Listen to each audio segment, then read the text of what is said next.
Spider mites, aphids, thrips, whiteflies, and hornworms. Are you looking for a better way to keep these insect pests off of your tomato plants? Well, in today's video, I'm going to share with you my 4 secret weapons.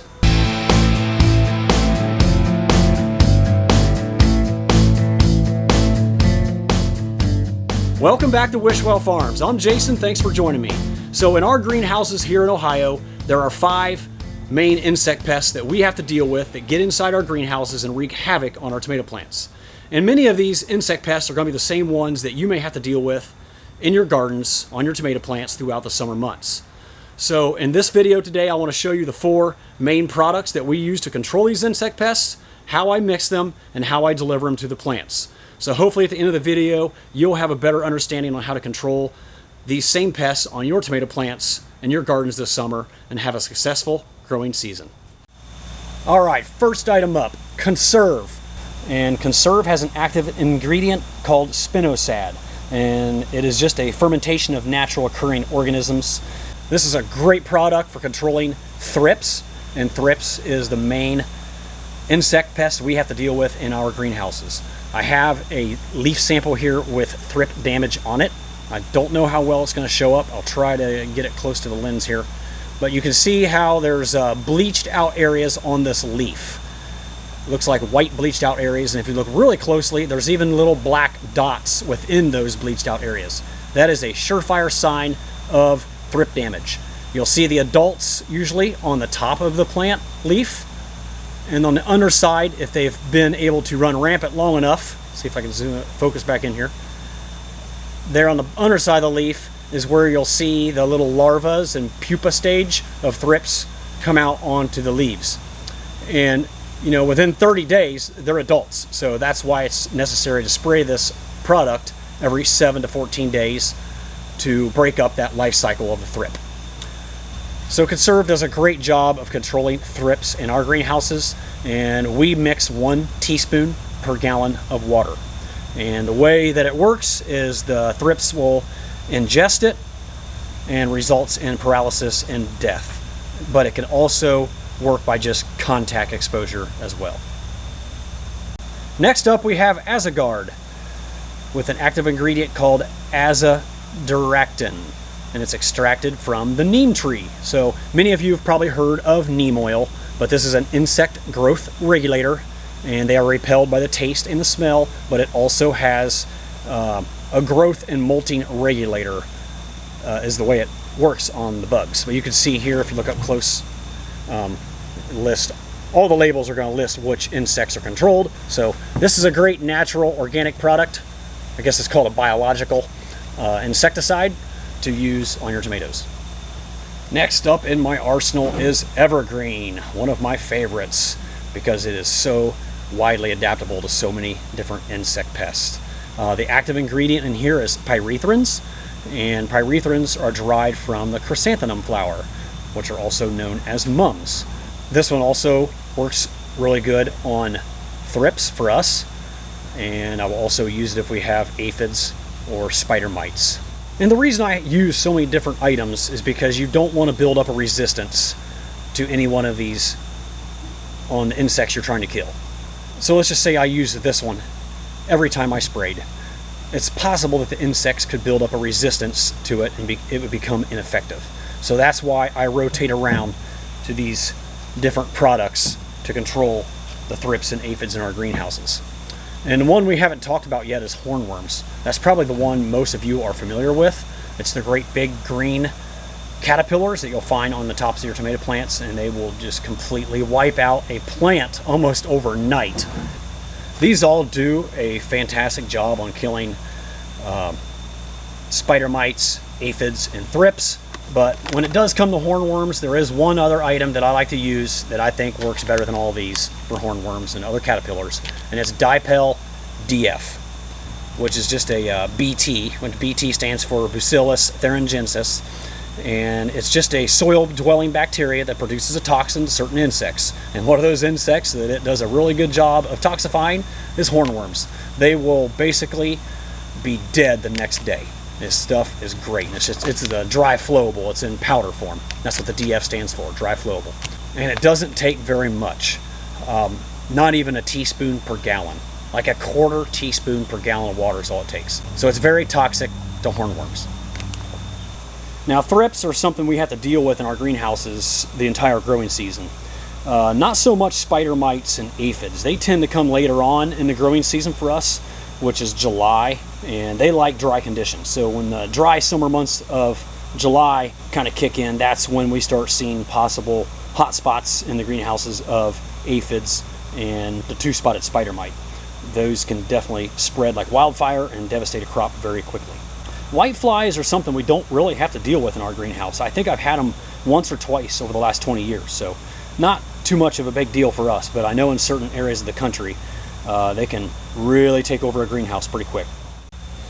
Before I move on to show you exactly how I mix these and deliver the product to the plants, I wanted to show you these 3 other products that I have used in the past that also work fairly well, but it takes more of them because these mainly work by suffocating the insects and smothering them. So you have to spray a much heavier amount of liquid onto the plant leaves to cover the insects. But in a small garden setting, these would work fantastic. The Impede is just a insecticidal soap. It's potassium salts of fatty acids is what it says here. But it's basically just an insecticidal soap. Ecotech is rosemary oil, peppermint oil, and some other ingredients.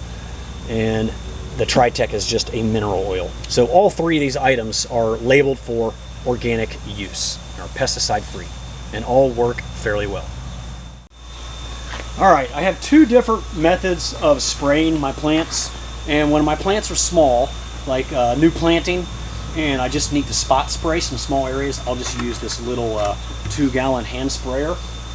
And this nozzle, I like this nozzle. The one I use sprays in a cone fashion, and it really does well at covering the plants well. So I'll often walk down the row this way, spraying the mist up into the plants underneath the leaves as much as possible, because it seems like it works better on the pupa and larva stages if I can get the mist under the bottom sides of the leaves where they reside.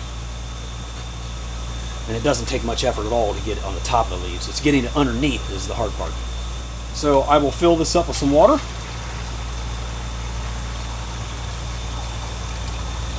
And I have my conserve right here. I'm going to have 2 gallons of water in here, so we're going to put 2 teaspoons of conserve. 1, 2.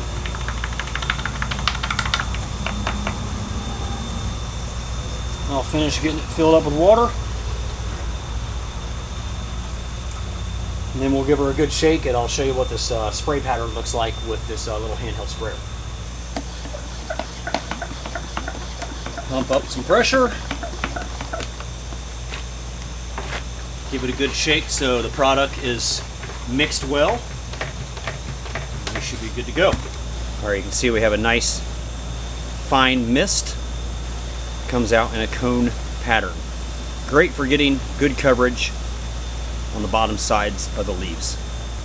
As you can see here, I'm just spraying the lower parts of the plants because that is where the thrips will attack the plants first. Later on in the season, they'll start moving their way up the plant, but usually I can get by just spraying the bottom few feet of the plant. One of the best things about all these products I am showing you here today is that they are labeled for organic use. They are all OMRI labeled, which means Organic Materials Review Institute. So they are completely pesticide and chemical-free products. They are all considered biologicals. One of the other main reasons I like to keep my spray in the bottom couple feet of the plant is because we do have bumblebees in here right now doing our pollinating for us, and some of these items can be toxic to bees. So if I do have to spray the entire greenhouse from top to bottom, I will do it late in the evening, late afternoon, early evening, when the bees have finished doing their work around the tops of the plants, pollinating the flowers. Now, when I need to spray multiple greenhouses, front to back, top to bottom, that little 2-gallon hand sprayer is not going to cut it. So I have this 25-gallon gas-powered sprayer here with a 150-foot hose on it that works great. And it sprays at 200 psi. And the spray wand has a couple different adjustments on it for shooting a sharp stream really long distances, or I can make it a very fine mist, which is what you want when trying to get good coverage all around the top and the bottom of the leaf. The finer the mist of spray and product on the tomato, the better. So I'm going to fire this up and I'll give you a look at how it works and what it looks like.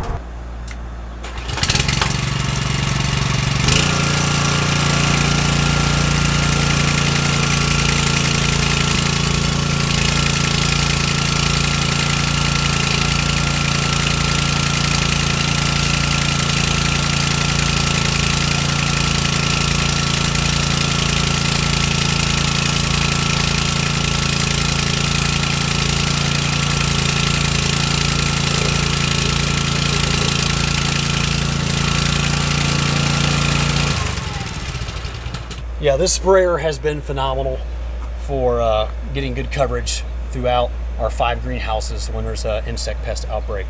I used to have like a solo backpack sprayer, a motorized 2-cycle backpack sprayer that worked pretty good too, but I think this is a little bit better. The only downside to using this for our operation is pulling the 150-foot hose down the greenhouse aisle, and you can spray, you know, one side or the other, and then you got to roll it all the way back up and pull it down another aisle. So that does still get a little time consuming, and it's definitely one of the jobs that I don't really enjoy here on the farm. A small 1-quart container spray bottle like this one works great for home gardeners that just need to spray some small areas. They do a great job of spraying a fine mist and getting good coverage on the leaves. You would just need to adjust the rate to 1/4 teaspoon for most of the products I've shown here today. Alrighty, that's going to wrap up today's video. Hopefully you learned something that you can apply to your garden tomatoes this summer. If you have any questions or comments, drop them down below and I'll be sure to answer those as soon as I possibly can. Hopefully you found this video useful, and if you did, please give it a thumbs up. As always, thank you so much for watching, and we'll see you again real soon down on the farm.